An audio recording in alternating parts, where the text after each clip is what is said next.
Now we shall begin. You should answer the questions as you listen, because you will not hear the recording a second time. Listen carefully and answer questions 1 to 6. Good morning. So, what can I do for you? Well, it's about the accommodation where I'm staying at the moment. First, can you give me your name and address, please? Yes, I'm Maria Dominguez, and the address is 12 Pine Tree Terrace. It's in Westcliff. I'm staying with 2 other students. There's actually 4 of us in the house, us 3 students and the lady who rents the house to us. So, is there a problem? Well, there are a few, actually. You know, I'm a first-year student, and though I lived away from home for a while when I was studying over the summer in Mexico City, I've never lived abroad, and it's a big change for me.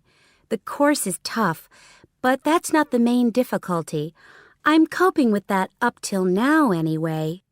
The accommodation was arranged for you by our office, wasn't it? It's a nice place by the sea. Okay, but it's difficult. There are only a few buses, and it takes about 50 minutes. It's just so far away, and there's no way I can get back if I want to stay on after 7. And also the other thing is, there's nothing to do there. It's basically just a village. All my friends stay on campus. What about the girls you live with? Do you get on with them? Well, when I see them, but one of them is hardly ever there. Mostly she stays in a house with friends. They've got plenty of extra space, you see. The other girl is quiet as a mouse and hardly ever leaves her room. The landlady's friendly enough, though a bit forgetful, and she doesn't keep the place very clean. I don't have any real problem with her as a person, though. I understand it's rather far away, so I suppose you'd like us to find you a place in the halls of residence or closer by in the town. That would be good. You did say in your brochure that most first-year students are offered a place in halls. I think it actually said final year students have priority there. They need the library facilities more for studying for their finals. Before you hear the rest of the conversation, you have some time to look at questions 7 to 10.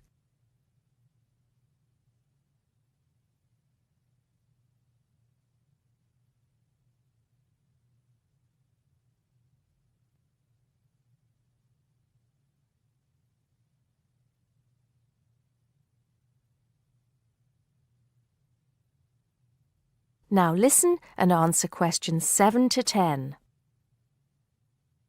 Anyway, let's see what we can do. Just a moment, I'll check what might be free. Sometimes students drop out or move from halls, though we were full at the beginning of term. By the way, have you checked the student notice boards? You know there's one in each of the 4 colleges, don't you? There are often requests for people to share houses, and it can be quite cheap. No, I hadn't thought of that, but it's a bit of a risk living with complete strangers. Now, I see there's a room free in Hillside College. That's the one with the tall tower, right? That's it. It's the smallest college and has a reputation for being quite fun. Oh, but it's a shared room. Would you consider that?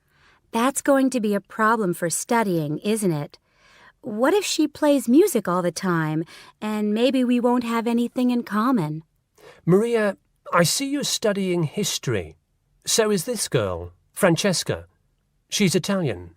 Well, at the moment I'm doing the General Humanities course, which includes history, but actually I'm planning to change to literature quite soon. That's not the thing, though. I really want a room on my own. Right. I'm afraid I don't see any other openings. There's nothing showing up on the computer, at least on campus. Well, if I have to stay where I am now, I'm going to find it more and more depressing.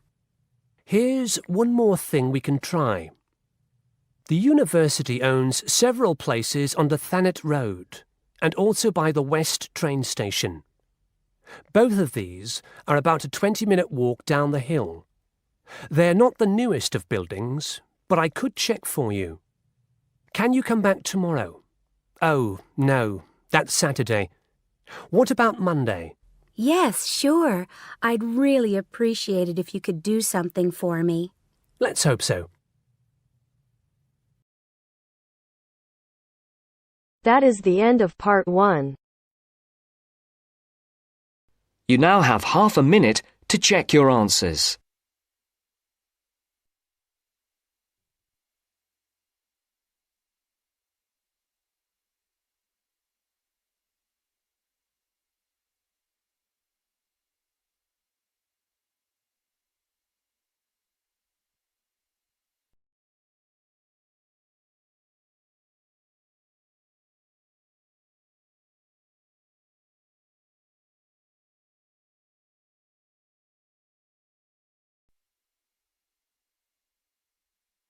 Now turns to part 2.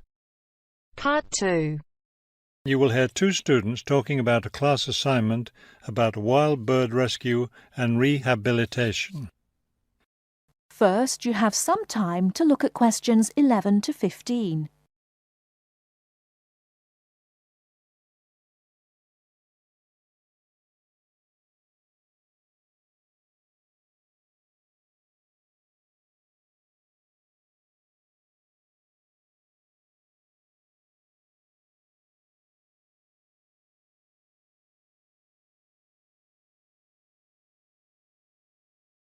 Now, listen carefully and answer questions 11 to 15.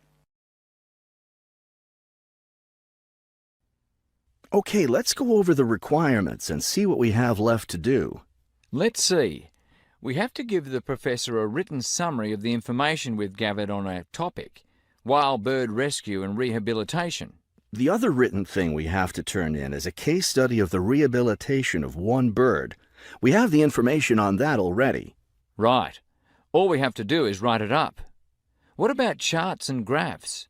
Do we need to include something like that? I don't think so. They aren't really relevant, but we do have to turn in a list of the resources we used. Naturally. What about videos? I heard some of the other students were doing that. Well, I guess that must be optional, because I don't see it on the requirements list. Okay, we should start planning our class presentation, since that counts for half the grade. We've looked at lots of sources of information, but I think our best source was the interviews we did with the wildlife rehabilitators. Agreed. That and the journal articles. I think we have enough information from those two sources for the presentation anyhow. The books we looked at weren't all that helpful. I wonder if we should try to bring in some live birds for the presentation. That would be too difficult, don't you think? But we have lots of photos of rehabilitated birds. We can show those. Before you hear the rest of the talk, you have some time to look at questions 16 to 20.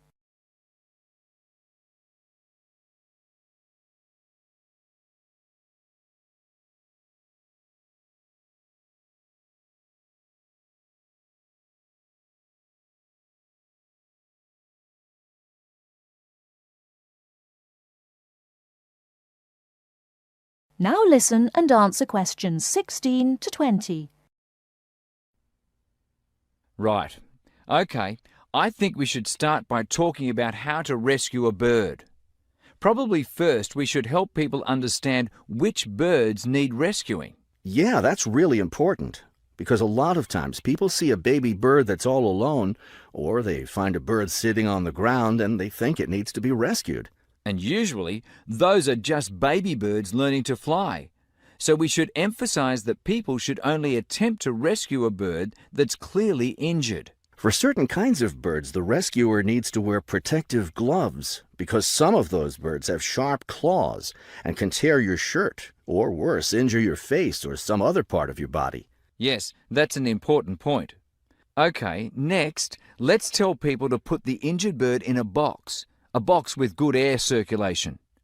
We should let them know that a cage isn't necessary, and a bag, especially a plastic one, could hurt the bird more.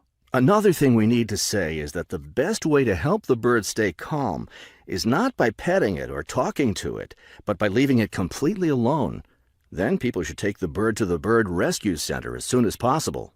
Right, and we should also point out that when they're driving the bird to the rescue centre, it's better not to play music on the radio or talk loudly, because those things just stress the bird. Yes, it's better just to speak quietly while you have the bird in the car.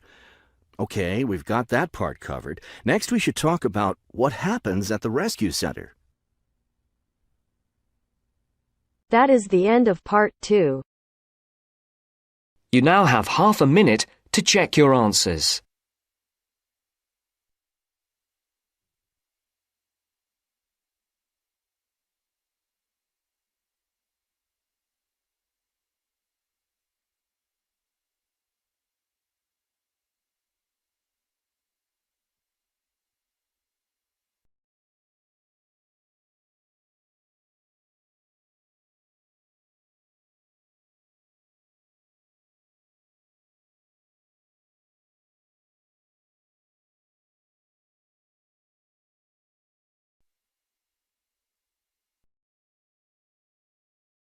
Now turn to Section 3. Section 3. You will hear a dialogue between two students, David and Jim. First, you have some time to look at questions 22 to 25.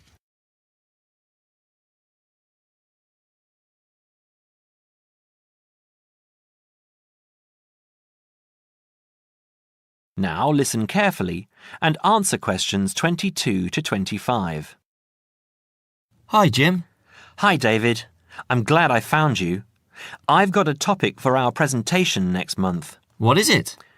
I thought it would be a good idea to talk about glass and how it's recycled. That doesn't sound very interesting. That's what I thought, but it is. Did you know that glass has been around since as early as 4000 BC, when glass was used in the Middle East as a glaze to decorate beads? Is it really that old? Yes, and by 1550 BC, coloured glass vessels were widespread and used for cooking and drinking. The earliest known clear glass is a vase found in Nineveh in Assyria, dated from around 800 BC, which is now in the British Museum here in London. You know, I think I've seen that.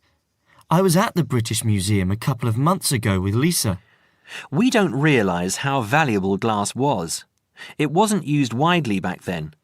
Until the 18th and 19th centuries, glass was very expensive and was used for limited applications, such as stained glass windows for churches.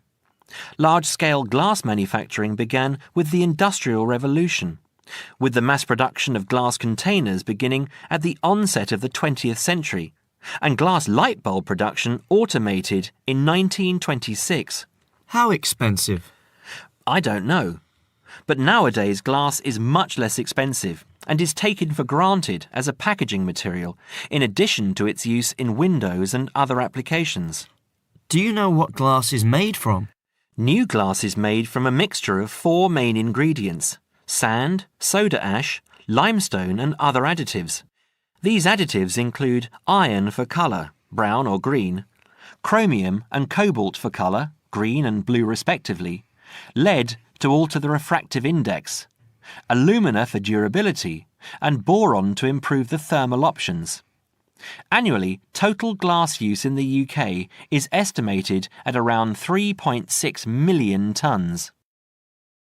Before you hear the rest of the conversation, you have some time to look at questions 26 to 31.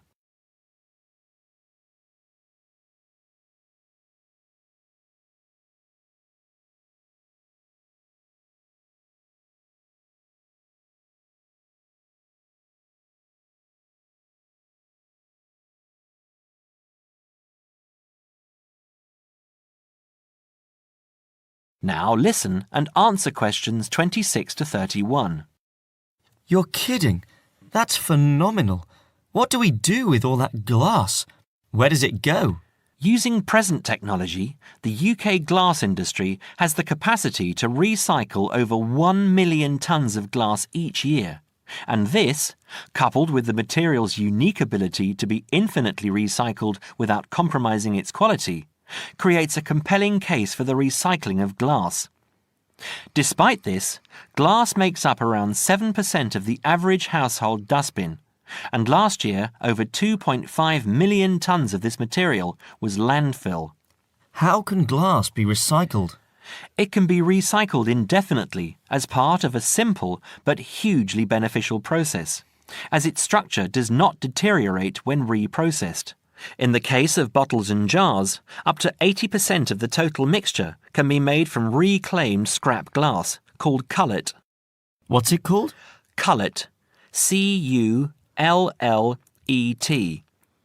Cullet from a factory has a known composition and is recognised as domestic cullet. From bottle banks it is known as foreign, and its actual properties will not be known. Recycling 2 bottles saves enough energy to boil water for 5 cups of tea. You know, I wouldn't mind a cuppa now. Did you know that recycling reduces the demand for raw materials? There is no shortage of the materials used, but they do have to be quarried from our landscape, so from this point of view, there are environmental advantages to recovering and recycling glass. For every tonne of recycled glass used, 1.2 tonnes of raw materials are preserved. Recycling also reduces the amount of waste glass which needs to be used as landfill. I know. It's a social conscience we all need to have. Taking part in recycling the waste we produce makes us think about the effects we are having on our environment and enables us to contribute towards a greater level of sustainability. It's not all about economics, you know. I'm sure you're right, Jim. That is the end of section 3. You now have half a minute to check your answers.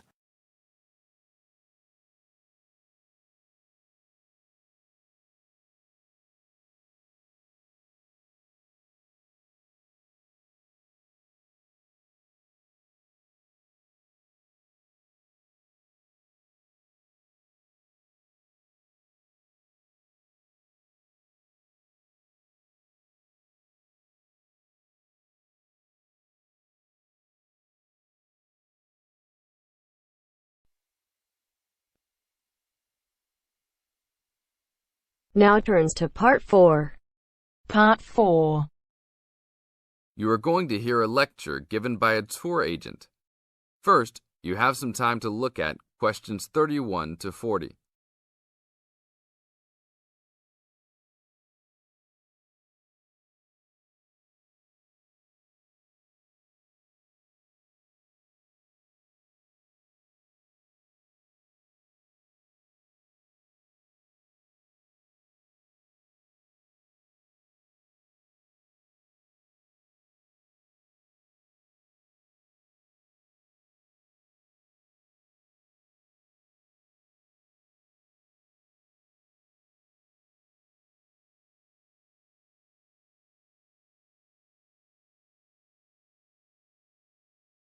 Now listen to the tape and answer questions 31 to 40. Welcome to Hawaii Tour Agency. Let me tell you a little about a special package we have going on this week. I know everybody wants to get away from the stress of work and life, so I think you should all consider a week-long vacation to the paradise of Hawaii. First off, let me tell you all a little bit about Hawaii. The Hawaiian Islands are of volcanic origin and are edged with coral reefs. Because of its volcanic origins, people often go especially to see the volcanoes. Hawaii is the largest and geologically the youngest island of the group. Oahu is the most populous and economically important. The capital of Honolulu is located on the island of Oahu, the only U.S. state in the tropics.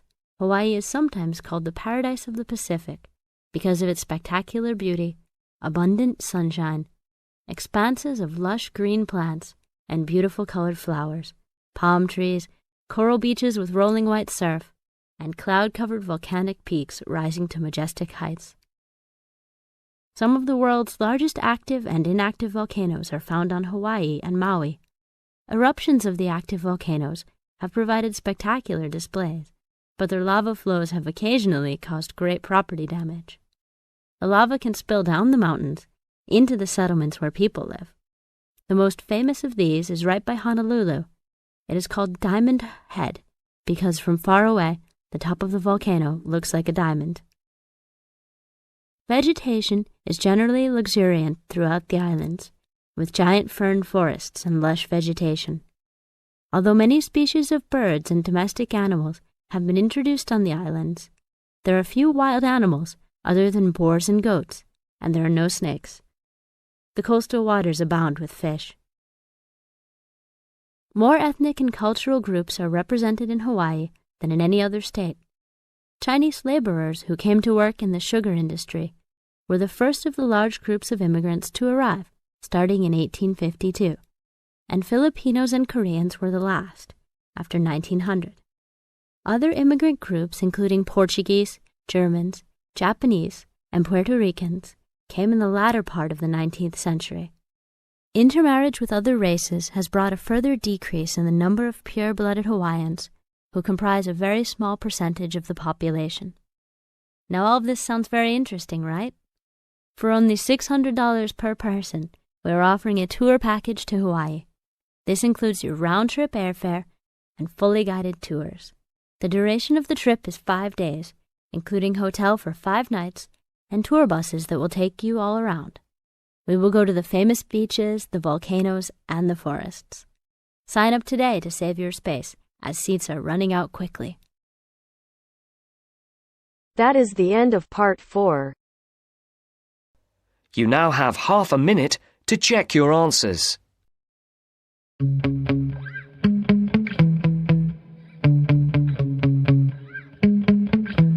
Yeah.